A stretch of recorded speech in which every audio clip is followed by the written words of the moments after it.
Moving charges and மேக்னடிசம்ல நம்ம previous year questions continue பண்ணிக்கலாம் பாருங்க. An alternating electric field of frequency nu is applied across the Ds of a cyclotron that is being used to accelerate protons. The operating magnetic field be used in the cyclotron and the kinetic energy of the proton being produced by it are given by dash அப்படின்னு கேட்டிருக்காங்க. So இப்போ அந்த magnetic ஃபீல்டும் அந்த kinetic energy of the ப்ரோட்டானும் நம்ம கண்டுபிடிக்கணும். சரி, இப்போ என்ன பண்ணலாம்னா ஜென்ரலாக ஃபார்முலா பார்த்தீங்கன்னா அந்த சார்ஜ் வந்து மேக்னெட்டிக் ஃபீல்ட ப்ரொஜெக்ட் பண்ணும்போது அந்த ஃபீல்டு வந்து சென்ட்ரிபியூட்டல் ஃபோர்ஸ் ஆக்ட் பண்ணும், அதனால சர்க்குலர் பார்த்துட்டு போகும். அப்போ மேக்னெட்டிக் ஃபோர்ஸ் வந்து provided is equal to centripetal force அப்படின்னு புரியுது உங்களுக்கு. இந்த மேக்னெட்டிக் ஃபோர்ஸ் வந்து பார்த்தீங்கன்னா mv ஸ்கொயர் பை ஆர் இது தெரியும் உங்களுக்கு, கரெக்டாங்களா? இஸ் ஈக்குவல் டு இது சென்ட்ரிபியூட்டல் ஃபோர்ஸ், மேக்னெட்டிக் ஃபோர்ஸ் வந்து BQV அப்படின்னு தெரியும். ஸோ மேக்னெட்டிக் ஃபோர்ஸ் வந்து BQV, சென்ட்ரிபியூட்டல் ஃபோர்ஸ் வந்து mv ஸ்கொயர் பை ஆர். இதுல v கேன்சல் பண்ணிடலாம், கரெக்டுங்களா? சரி, இப்போ நமக்கு b வேணும்னா இந்த q கீழே வந்துடும். அப்போ m into v divide by இந்த e இன்ட்டு ஆர் வந்துடுது, கரெக்டுங்களா? சரி, விக்கு என்ன ஃபார்முலா பார்த்தீங்கன்னா வெலாசிட்டிக்கு வந்து 2πr by D. 2πr by T 1/t நம்ம ஃப்ரீக்வன்சின்னு போட்டுக்கலாம், நியூன்னு வந்துடுது. அப்போ v பிளேஸ்ல நம்ம என்ன சப்ஸ்டிட் பண்ணலாம் பாருங்க, m இன்ட்டு v பிளேஸ்ல 2πr பை டி, 1/t வந்து frequency divide by e into R அப்படின்னு வருது. இந்த ஆர் கேன்சல் ஆயிருச்சு. ஸோ மேக்னெட்டிக் ஃபீல்டுக்கு m into 2π mu divide by e அப்படின்னு வந்துருக்கு, ஓகேங்களா? ஸோ இது மேக்னெட்டிக் ஃபீல்டு வந்து எய்தர் ஆப்ஷன் பி வரலாம் இல்லைன்னா சி வரலாம், ரெண்டுத்துல இருக்கு. அடுத்து வந்து நம்ம என்ன பண்ணணும்னா கைனடிக் எனர்ஜி கண்டுபிடிக்கணும், கரெக்டுங்களா? இப்போ கைனடிக் எனர்ஜிக்கு என்ன ஃபார்முலா அப்படின்னு பார்த்தீங்கன்னா of into mass into velocity square. Velocity square போடும். வெலாசிட்டிக்கு என்ன ஃபார்முலா பார்த்தீங்கன்னா வந்து ஆர் ஒமேகா போட்டுக்கலாம். ஒமேகாக்கு என்ன ஃபார்முலா பார்த்தீங்கன்னா ஆக்சுவலா ஒமேகாக்கு என்ன formula, omega is equal to 2π by T அப்படின்னு இருக்கும். 1/t வந்து நம்ம ஃப்ரீக்வன்சி கொடுப்போம். அப்போ omega is equal to 2π into frequency. அப்போ ஒமேகா பிளேஸ்ல 2π இன்ட்டு ஃப்ரீக்வன்சி போடணும். அப்போ v is equal to 2π into R into frequency. இல்லைன்னா ஆல்ரெடி 2π ஆர் இன்ட்டு ஃப்ரீக்வன்சி பார்த்துட்டு இல்லையா வெலாசிட்டி, அதை சப்ஸ்டிட் பண்ணிக்க வேண்டியதுதான். So half into m into v பிளேஸ்ல 2π ஆர் இன்ட்டு v, இது ஃப்ரீக்வன்சி பாது, இது ஃப்ரீக்வன்சி ஸ்கொயர் போட்டுக்கலாம். அப்படி போட்டீங்கன்னா என்ன வரும் பாருங்க, half into m into 2 square into π square into, புரியுதுங்களா, R square into frequency square அப்படி வருது. இந்த ஒரு 2 இந்த ஸ்கொயர் கேன்சல் பண்ணிட்டோம்னா அப்ப என்ன இருக்கு, 2m π square into R square into frequency square. So அப்படி பார்த்தீங்கன்னா இந்த கைனடிக் எனர்ஜி இந்த ஆன்சர் வந்துருக்கு. ஸோ எந்த ஆப்ஷன் கரெக்ட் பாருங்க, ஆப்ஷன் சி வந்து கரெக்டான ஆன்சர். நெக்ஸ்ட் கொஸ்டின் போலாம் பாருங்க. A particle having mass 10 power minus 2 kilogram carries a charge of 5 into 10 power minus 8 coulomb. The particle is given an initial horizontal velocity of 10 power 5 meter per second in the presence of electric field E and magnetic field B. To keep the particle moving in a horizontal direction, it is necessary that, அதாவது particle வந்து project பண்ணியிருக்கோம் horizontal டைரக்ஷன்ல, electric field magnetic field இருக்கு. அப்படி இருக்கணும், அந்த electric field and magnetic ஃபீல்ட்ல இந்த சார்ஜ் ப்ரொஜெக்ட் பண்றோம். ப்ரொஜெக்ட் பண்ணா ஹாரிசான்டல் டைரக்ஷன்ல ப்ரொஜெக்ட் பண்ணா அப்போ ஹாரிசான்டல் டைரக்ஷன்ல இந்த சார்ஜ் வந்து மூவ் ஆகும் அப்படின்னு சொல்றாங்க. அப்படின்னா என்னென்ன கண்டிஷன் இருக்கலாம் பாருங்க. சப்போஸ் இப்போ நான் கண்டிஷன் எடுக்கிறேன், இந்த எலக்ட்ரிக் ஃபீல்டு இந்த டைரக்ஷன்ல இருக்கு, மேக்னெட்டிக் ஃபீல்டு இந்த டைரக்ஷன்ல இருக்குன்னு வச்சுங்க. ஹாரிசான்டல் டைரக்ஷன்ல எலக்ட்ரிக் ஃபீல்டு மேக்னெட்டிக் ஃபீல்டு இருக்குன்னு எடுத்துக்கலாம். இப்போ புரோட்டானை வந்து நான் என்ன பண்றேன்னா இந்த ஹாரிசான்டல் டைரக்ஷன்ல இந்த டைரக்ஷன்ல ப்ரொஜெக்ட் பண்றேன். இந்த கேஸ்ல மேக்னெட்டிக் ஃபீல்டுக்கும் வெலாசிட்டிக்கும் ஆங்கிள் வந்து எவ்வளவு பாருங்க, 0 டிகிரி இருக்குனால force exerted by magnetic force வந்து 0 ஆயிரும். மேக்னெட்டிக் ஃபீல்டு வந்து 0. ஆனா force exerted by electric field வந்து எப்படி இருக்கும், எலாங் எலக்ட்ரிக் ஃபீல்டு இருக்கும். அதனால வந்து இந்த சார்ஜ் வந்து வெலாசிட்டி மேக்னிட்யூட் இன்க்ரீஸ் ஆகுமே தவிர டைரக்ஷன் மாறாது. அப்படின்னா இந்த சார்ஜை ப்ரொஜெக்ட் பண்ணும்போது electric field magnetic field same டைரக்ஷன்ல இருந்து அந்த டைரக்ஷன்லயே வெலாசிட்டி இருந்துச்சுன்னா அப்ப என்ன ஆகும், பார்ட்டிகல் வந்து ஹாரிசான்டல் டைரக்ஷன்ல மூவ் ஆகும். அப்ப எந்த ஆப்ஷன் வருது, both B and E should be along the direction of velocity. So இந்த ஆப்ஷன் இது செகண்ட் கரெக்ட். அடுத்து வந்து பாத்தீங்கன்னா உங்களுக்கு வந்து எலக்ட்ரிக் ஃபீல்டு இந்த டைரக்ஷன்ல இருக்குன்னு எடுத்துக்கலாம். எலக்ட்ரிக் ஃபீல்டு ஒரு டைரக்ஷன்ல இருக்குன்னு எடுத்துக்கலாம். அடுத்து மேக்னெட்டிக் ஃபீல்டு ஒரு direction, magnetic field out of the plane இருக்குன்னு வச்சுக்கலாம். அவுட் ஆஃப் தி பிளேன் இருக்குன்னு வச்சுக்கலாம். இங்க எந்த பார்ட்டிகல் மூவ் ஆகுதுன்னு சொல்லியிருக்காங்க பாருப்பா. இங்க சொன்னது என்னது, பார்ட்டிகல் ஆஃப் மாஸ் சொல்லிட்டு சார்ஜ் வந்து பாசிட்டிவ் சார்ஜ் சொல்லிட்டாங்க, கரெக்ட் தானே அது? சரி, இப்போ வந்து இந்த கேஸ்ல பாசிட்டிவ் சார்ஜ் இங்க ப்ரொஜெக்ட் பண்றீங்கன்னு வச்சுங்க. இப்படி ப்ரொஜெக்ட் பண்ணீங்கன்னா இந்த கேஸ்ல வந்து எலக்ட்ரிக் ஃபீல்டு எந்த டைரக்ஷன்ல ஃபோர்ஸ் எக்ஸர்ட் பண்ணும், எலக்ட்ரிக் ஃபீல்டு வந்து எலாங் தி எலக்ட்ரிக் ஃபீல்டு ஃபோர்ஸ் எக்ஸர்ட் பண்ணும் பாசிட்டிவ் சார்ஜ் மேல. ஓகேங்களா? அடுத்து இந்த மேக்னெட்டிக் ஃபீல்டு பாருங்க. மேக்னெட்டிக் ஃபீல்டு எப்படி வச்சிருக்கேன்? அவுட் ஆஃப் தி வச்சிருக்கேன். அவுட் ஆஃப் தி பிளேன் வச்சிருக்கேன். அடுத்து இந்த சார்ஜ் வெலாசிட்டி எந்த டைரக்ஷன் இருக்கு? எக்ஸ் டைரக்ஷன் இருக்கு. ஃப்ளெமிங்ஸ் லெஃப்ட் ஹேண்ட் ரூல் வச்சு பாத்தீங்கன்னா ஃபீல்ட் டைரக்ஷன்ல இந்த 4 ஃபிங்கரும் இந்த சென்ட்ரல் ஃபிங்கரை வெலாசிட்டி டைரக்ஷன் வச்சு பாத்தீங்கன்னா ஃபோர்ஸ் வந்து தம் ஃபிங்கர் வந்து டவுன்வர்ட் டைரக்ஷன்ல வரும் பாருங்க. இந்த BQV வந்து இந்த டவுன்வர்ட் டைரக்ஷன்ல ஆக்ட் ஆகும். அப்ப எலக்ட்ரிக் ஃபோர்ஸ் இதுவும் இந்த மேக்னெட்டிக் ஃபோர்ஸும் ஆப்போசிட் டைரக்ஷன்ல இருக்கு. ஈக்குவலா இருந்திருந்தா என்ன ஆயிருக்குன்னு சொல்லி கேன்சல் ஆயிட்டு நெட் ஃபோர்ஸ் 0 வரும். அப்படின்னா எலக்ட்ரிக் ஃபீல்டு y ஆக்சிஸ்ல இருக்கு, மேக்னெட்டிக் ஃபீல்டு z ஆக்சிஸ்ல இருக்கு, வெலாசிட்டி வந்து x ஆக்சிஸ்ல இருக்கு. அப்ப எலக்ட்ரிக் ஃபீல்டு மேக்னெட்டிக் ஃபீல்டு பர்பெண்டிகுலரா இருந்து பர்பெண்டிகுலர் டு வெலாசிட்டி டைரக்ஷன்ல இருந்தாலும் நெட் ஃபோர்ஸ் 0 வரதுக்கு வாய்ப்பு இருக்கு. இங்க பாருங்க electric force magnetic force equal and opposite தானே. அப்ப டோட்டல் ஃபோர்ஸ் 0 ஆயிரும். டோட்டல் ஃபோர்ஸ் வந்து என்ன ஆயிரும்? உங்களுக்கு 0 ஆயிரும். டோட்டல் ஃபோர்ஸ் 0 ஆயிருச்சுன்னா வெலாசிட்டி டைரக்ஷன் மாறாது. ஓகேங்களா? சோ அப்ப என்ன ஆகும் உங்களுக்கு? எலக்ட்ரிக் ஃபீல்டும் மேக்னெட்டிக் ஃபீல்டும் பர்பெண்டிகுலரா இருந்தாலும் இந்த கண்டிஷனை சாட்டிஸ்ஃபை பண்ணும். நெட் ஃபோர்ஸ் 0 வர மாதிரி. அப்போ வெலாசிட்டி வந்து ஹாரிசான்டலா அப்படி இருக்கும். அப்போ both B and E magnetic field and electric field are mutually perpendicular and perpendicular to direction of velocity இருந்தாலும் உங்களுக்கு என்ன ஆகுது? இந்த கண்டிஷன் சாட்டிஸ்ஃபை ஆகும். நெட் ஃபோர்ஸ் 0 ஆகும். அப்படின்னா 2 வரலாம் 3 வரலாம். அப்போ 2 3 வரது எந்த ஆப்ஷன் பாருங்கப்பா? 2 3 வரது எந்த ஆப்ஷன் பாத்தீங்கன்னா ஆப்ஷன் சி கரெக்ட்டுங்களா? சோ ஆப்ஷன் சி கரெக்ட்னு எடுத்துக்கலாம். நெக்ஸ்ட் क्वेश्चन பாருங்க. A beam of electron passes undeflected through mutually perpendicular electric and magnetic fields. If the electric field is switched off and the same magnetic field is maintained, the electron moves. அதாவது a beam of electron passes undeflected through mutually perpendicular electric and magnetic field சொல்லிருக்காங்க இல்லையா? இப்போதானே நம்ம பார்த்தோம் electric ஃபீல்டும் magnetic ஃபீல்டும். இது electric field இப்படி இருந்து magnetic field இன்வர்டா இருந்து இப்ப எலக்ட்ரான் இப்படி ப்ரொஜெக்ட் பண்ணி இருந்தோம்னா இந்த கேஸ்ல வந்து வெலாசிட்டி எப்படி இருக்குன்னா இந்த எலக்ட்ரான் மேல எலக்ட்ரிக் ஃபோர்ஸ் வந்து அப்வர்ட் இருக்கும், ஆப்போசிட் இந்த எலக்ட்ரிக் ஃபீல்டு. மேக்னெட்டிக் ஃபோர்ஸ் வந்து டவுன்வர்ட் இருந்திருக்கும், BQV இப்படின்னு இருக்கும். இந்த மேக்னெட்டிக் ஃபோர்ஸும் இந்த எலக்ட்ரிக் ஃபோர்ஸும் ஈக்குவல் அண்ட் ஆப்போசிட்டா இருந்து டோட்டல் ஃபோர்ஸ் 0 வந்திருக்கும். அதனாலதான் இங்க எலக்ட்ரான் பாசஸ் அன்டிஃப்ளெக்டட் அப்படின்னு சொல்லியிருக்காங்க. இப்போ எலக்ட்ரிக் ஃபீல்டு வந்து நம்ம 0 பண்ணிடுறோம். இங்க சுவிட்ச் ஆஃப், எலக்ட்ரிக் ஃபீல்டு சுவிட்ச் ஆஃப் சொல்லியிருக்காங்க பாருங்க. அப்ப எலக்ட்ரிக் ஃபீல்ட சுவிட்ச் ஆஃப் பண்ணிட்டா அப்ப மேக்னெட்டிக் ஃபீல்டு மட்டும் தானே இருக்கும். இந்த மேக்னெட்டிக் ஃபீல்டுனால ஃபோர்ஸ் BQV ஃபோர்ஸ் ஆக்ட் ஆகும்.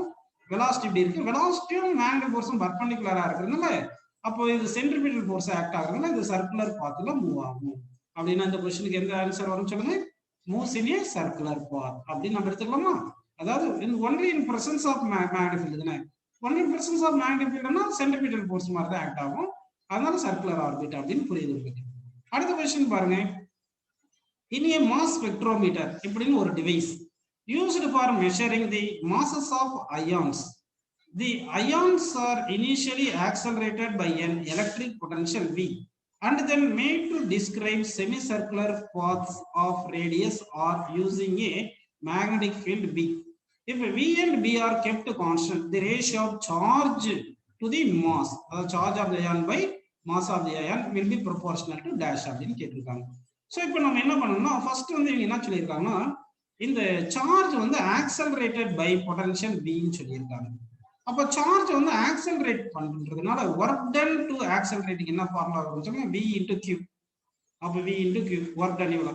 This work done is equal to change in kinetic energy. Change in kinetic energy na final kinetic energy minus initial kinetic energy of mv square. Initial kinetic energy 0 வச்சிங்க. அப்படினா அந்த vq is equal to half mv square. அதாவது work done by the accelerating potential equal to increase in kinetic energy. Initial kinetic energy 0 னு போட்டுக்கலாம். Okay, இது வரைக்கும் புரியுது. இதுல இருந்து நம்ம velocity இந்த velocity இருக்குல, இது எப்படி கொண்டு வரலாம் பாத்தீங்கன்னா velocity square is equal to 2 into vq divided by நம்ம m னு போட்டுக்கலாம். அதுல இருந்து velocity is equal என்ன போறது? square root of 2 into vq by m. இந்த கேபிட்டல் V போட்டது வந்து பொட்டன்ஷியல், ஸ்மால் v என்றது velocity அப்படி எடுத்துக்கலாம். இப்போ வந்து நம்ம ஒரு பார்ட்டிகிள் வந்து மேக்னெட்டிக் ஃபீல்ட்ல ப்ரொஜெக்ட் பண்ணும்போது அது சர்க்குலர் பாத்ல போகும். அந்த சர்க்குலர் பாத்ல போச்சுன்னா அந்த ரேடியஸ்க்கு என்ன ஃபார்முலா பாத்தீங்கன்னா radius is equal to m into v divided by bq அப்படின்னு இந்த ஃபார்முலா உங்களுக்கு தெரியும். Radius of the charge particle moves in magnetic field வந்து சர்க்குலர் பாத்ல போகும்போது அந்த ரேடியஸ் வந்து m into v into bq அப்படின்னு தெரியும். mv by bq தெரியும் இல்லையா? சரி, இப்போ நம்ம என்ன பண்ணலாம்னா m னு போட்டுட்டு இந்த v velocity பிளேஸ்ல root of 2vq by m னு போடுங்க. அப்ப என்ன பண்ணலாம்? root of 2vq by m velocity போட்டு இங்க வந்து என்ன பண்றேன்னா bq னு போட்டுறேன். இங்க ரேடியஸ் r இருக்கு. இப்போ இதுல என்னென்ன கான்ஸ்டன்ட் பாருங்க, இந்த 2v கான்ஸ்டன்ட், அடுத்து இந்த b கான்ஸ்டன்ட் அப்படின்னு வந்துருது இல்லையா. அடுத்து வந்து இந்த m, இந்த ரூட் m கேன்சல் பண்ணா இங்க ரூட் m இருக்கும். இங்க ரூட் q இந்த q கேன்சல் பண்ணா இங்க ரூட் q இருக்கும். அப்போ r is equal என்ன வருது பாருங்க, r directly proportional root of m by q. இது ஸ்கொயர் பண்ணிருங்க. அப்போ r square directly proportional m by q. கரெக்ட்டுங்களா? ஆனா நமக்கு என்ன கேட்டிருக்காங்க, q by m கேட்டிருக்காங்க, சார்ஜ் பை மாஸ் கேட்டிருக்காங்க. அப்போ q by m proportional to 1 by r square. r capital letter r ல கொடுத்ததுனால கேபிட்டல் r ஸ்கொயர் போட்டுங்க. அப்போ என்ன ஆன்சர் வருது பாருங்க, இந்த சார்ஜ் பை மாஸ் வந்து various inversely proportional to r square அப்படின்னு இந்த ஆன்சர் எடுத்துக்கலாம். ஓகேங்களா? நெக்ஸ்ட் क्वेश्चन போறோம் பாருங்க. இன் தாம்சன் மாஸ் ஸ்பெக்ட்ரோகிராஃப் அப்படின்னு ஒரு டிவைஸ் இருக்குங்க. Electric field and magnetic field R perpendicular, then velocity of the electron beam will be அப்படின்னு கேக்குறாங்க. இந்த தாம்சன் மாஸ் ஸ்பெக்ட்ரோகிராஃப்ல என்ன ஆகும்னா, எலக்ட்ரானை ப்ரொஜெக்ட் பண்ணும்போது அங்க எலக்ட்ரிக் ஃபீல்டும் மேக்னெட்டிக் ஃபீல்டும் பர்பெண்டிகுலரா இருக்கும். ஆனா வந்து வெலாசிட்டி எலக்ட்ரான் வந்து டிஃப்ளெக்ட் ஆகாது. அப்ப நெட் ஃபோர்ஸ் வந்து எலக்ட்ரான் வந்து ஜீரோவா இருக்கும் அப்படின்னு எடுத்துக்கணும். அப்ப எலக்ட்ரிக் ஃபீல்ட் இந்த டைரக்ஷன்ல இருக்கு, மேக்னெட்டிக் ஃபீல்ட் இன்வர்ட் இருந்துச்சுன்னா எலக்ட்ரானை இப்படி ப்ரொஜெக்ட் பண்ணீங்கன்னா அப்ப என்ன ஆகுது, உங்களுக்கு எலக்ட்ரிக் ஃபோர்ஸ் வந்து அப்வர்ட் ஆக்ட் ஆகுது, மேக்னெட்டிக் ஃபோர்ஸ் வந்து டவுன்வர்ட் ஆக்ட் ஆகுது. இந்த ரெண்டு ஃபோர்ஸும் ஈக்குவல் அண்ட் ஆப்போசிட்டா இருந்தா டோட்டல் ஃபோர்ஸ் ஜீரோவா இருக்கும். அப்ப அன்டிஃப்ளெக்டடா போகும். அப்படின்னா EQ electric force is equal to magnetic force அப்படின்னு எடுத்துங்க. இந்த Q கேன்சல் பண்ணிருங்க. அப்ப V is equal to E by B அப்படின்னு நமக்கு கிடைச்சிருக்கு. ஓகேங்களா? சோ அப்ப வந்து velocity of the electron is equal to electric field intensity divided by magnetic field, magnetic induction அப்படின்னு நமக்கு ஆன்சர் கிடைக்கும். ஓகேங்களா? நெக்ஸ்ட் क्वेश्चन போயிரலாம் பாருங்க.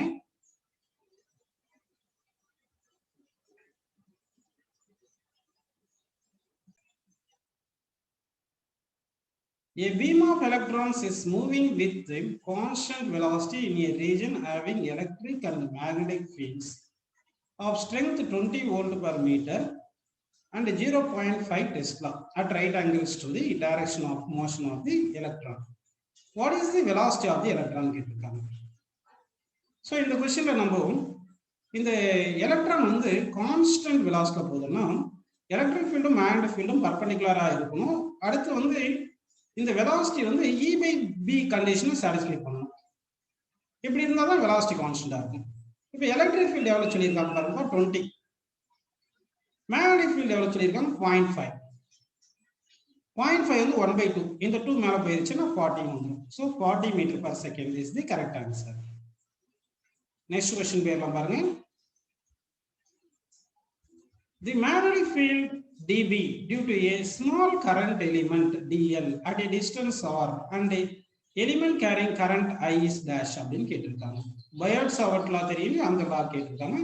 அக்கார்டிங் டு பயோட்-சாவர்ட் லா ஒரு dl பார்ட் லெங்த் எடுத்தீங்கன்னா இந்த dl பார்ட் ஆஃப் லெங்த்னால இது கரண்ட் I இருக்கு, இதனால வந்து பொசிஷன் வெக்டார் r எடுத்துட்டீங்கன்னா இங்க மேக்னெட்டிக் ஃபீல்ட் dB, இந்த dB க்கு என்ன formula, mu naught by 4 pi into I dl sin theta divided by r square இருக்கும் இல்லையா. நம்ம மேல கீழே ஒரு r ல மல்டிப்ளை பண்ணிட்டோம்னா அப்ப என்ன வந்துரும் சொல்லுங்க, அப்ப ஆன்சர் என்ன வந்துரும், இந்த mu naught by 4 pi into I ன்னு வச்சிட்டு இந்த dl வந்து வெக்டார், r வந்து வெக்டார். அப்போ AB sin theta A cross B எழுதுற மாதிரி இங்க இங்க dl cross r அப்படின்னு எழுதிக்கலாம். கரெக்ட்டுங்களா? என்ன எழுதிக்கலாம் சொல்லுங்க, dl cross r எப்படி எழுதிட்டு கீழே வந்து இந்த r square into r என்ன வரும், r cube அப்படின்னு ஒரு கரெக்ட்டா. அப்போ r cube னு வந்துரும்.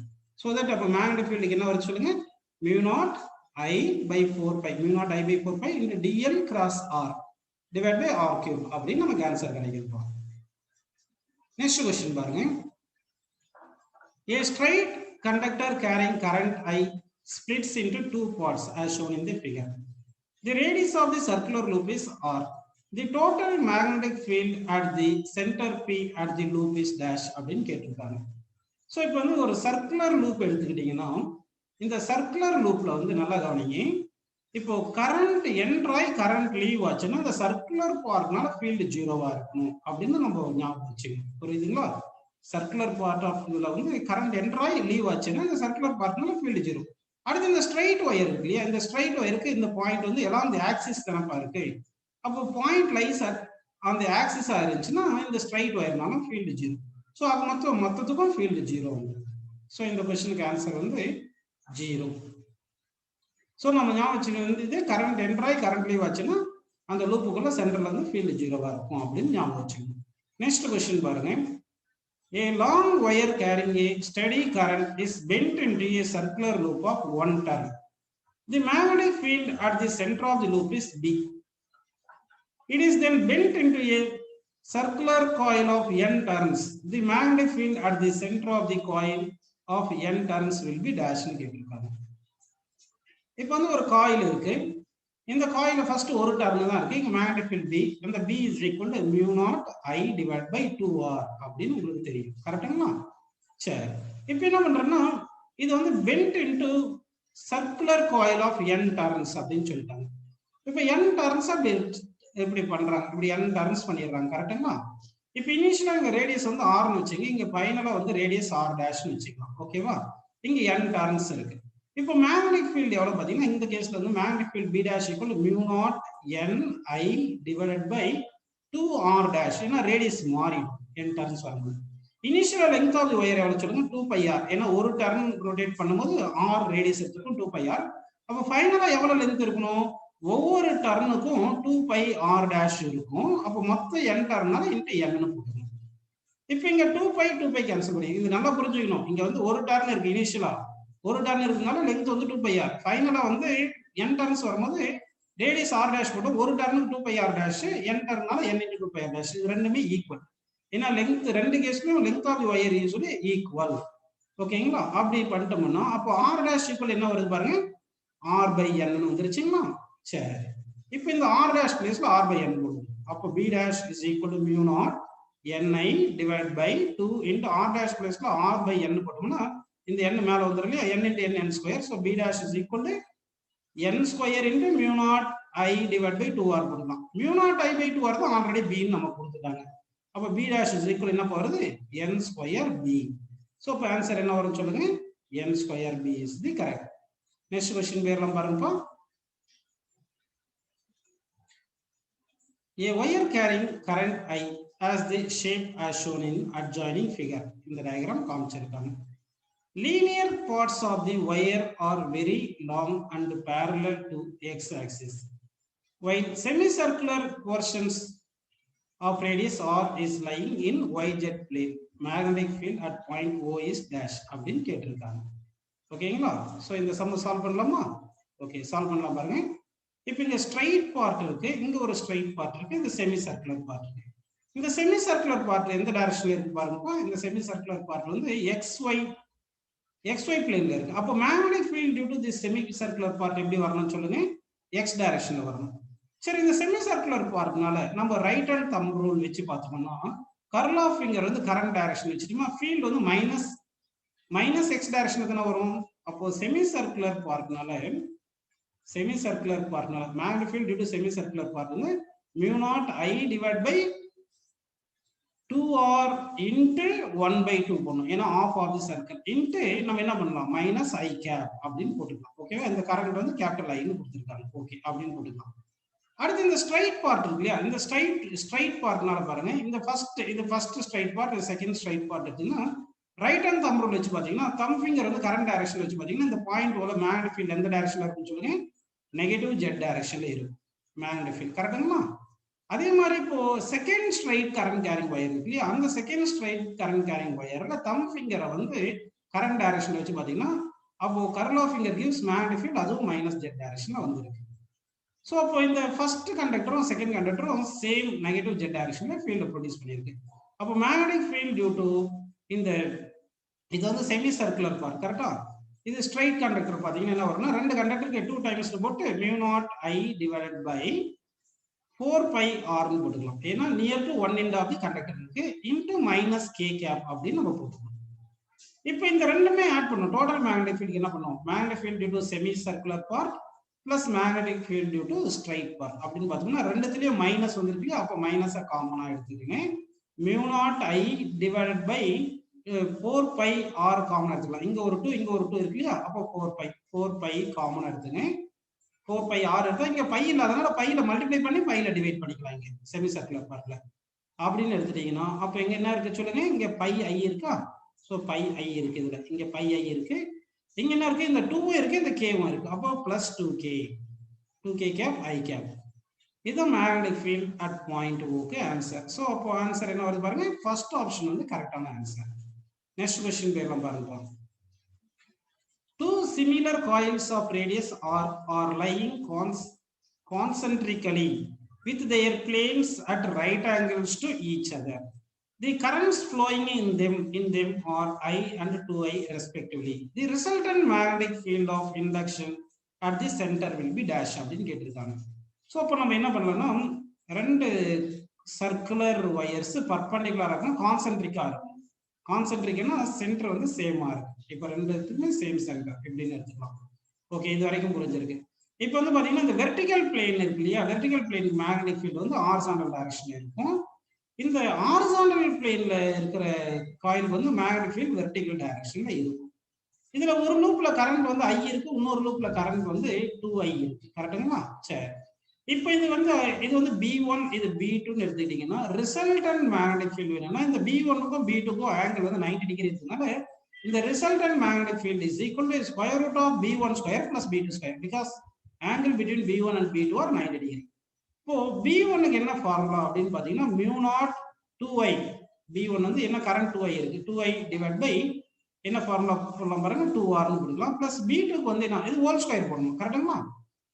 அடுத்து வந்து B2 வந்து பாத்தீங்கன்னா செகண்ட் லூப்னால வர கரண்ட் வந்து I இருக்கு. அப்போ mu not I divide by 2R whole square போட்டுக்கீங்க. இப்போ இதுல என்னென்ன காமன் எடுக்கலாம், mu not I divide by 2R common எடுத்துக்கலாம். அப்போ ரூட்டுக்குள்ள இங்க என்ன இருக்கு, 2 ஸ்கொயர் இருக்கும். 2 ஸ்கொயர் பிளஸ் 1, 2 ஸ்கொயர் வந்து 4, 4 பிளஸ் 1 5, ஸோ ரூட் 5 வருது. ஸோ தட் ஆன்சர் வந்து root 5 times of mu not I divide by 2R. This is magnetic field at centre. So அப்போ எந்த ஆப்ஷன் வருது பாருங்க, ஃபர்ஸ்ட் ஆப்ஷன் வந்து கரெக்டான ஆன்சர் அப்படின்னு நம்ம எடுத்துக்கலாமா? ஓகே, இப்போ நெக்ஸ்ட் கொஸ்டின் பாருங்க. Charge Q is uniformly spread on a thin ring of radius R. The ring rotates about its axis with a uniform frequency f hertz. The magnitude of magnetic induction at the center of the ring is dash அப்படின்னு கேட்டிருக்காங்க. இப்போ வந்து நம்ம என்ன பண்ணலாம்னா ஒரு ring எடுத்துக்கிறோம், இதுதான் ஒரு ரிங்னு எடுத்துங்க. இதுல சார்ஜ் வந்து யூனிஃபார்மா டிஸ்ட்ரிபியூட் பண்ணிட்டாங்க. யூனிஃபார்மா இந்த சார்ஜ் வந்து இப்படி டிஸ்ட்ரிபியூட் பண்ணிட்டாங்கன்னு வச்சுக்கலாம், இப்படி பண்ணிட்டாங்க. இப்போ வந்து இந்த சென்ட்ரல மேக்னெட்டிக் ஃபீல்ட் எவ்வளவு இருக்கும்னு கேட்குறாங்க. இதை ரொட்டேட் பண்றோம், அதாவது இந்த இதை வந்து ரொட்டேட் பண்றோம் வித் ஃப்ரீக்வன்சி எஃப். இது இப்படி ரொட்டேட் பண்றோம், சரிங்களா? அப்போ சார்ஜ் வந்து ரொட்டேட் பண்ணும்போது சார்ஜ் வந்து மூவ் ஆகுதுனால கரண்ட் இருக்கும். கரண்ட்டுக்கு என்ன formula, charge by time taken. 1 by time வந்து ஃப்ரீக்வன்சி போட்டோம்னா current is equal to charge into frequency அப்படின்னு நம்ம போட்டுக்கலாம்.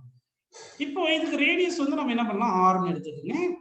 ஓகேங்களா? இப்போ மேக்னெட்டிக் ஃபீல்டு தானே வேணும். மேக்னெட்டிக் ஃபீல்டுக்கு என்ன formula, mu not I divide by 2R. I எவ்வளோப்பா, சார்ஜ் இன்டு ஃப்ரீக்வன்சி. கரெக்டுங்களா? அப்போ magnetic field produced by the charged ring when we are rotating with frequency f என்ன வரும்னா மியூ நாட் இன்டு I வந்து Q இன்டு F போட்டு divide by 2R அப்படின்னு நம்ம எடுத்துக்கலாம். ஸோ அப்போ வந்து 35 क्वेश्चन आंसर வந்து ஆப்ஷன் பி வந்து கரெக்டான ஆன்சர். நெக்ஸ்ட் क्वेश्चन பாருங்க.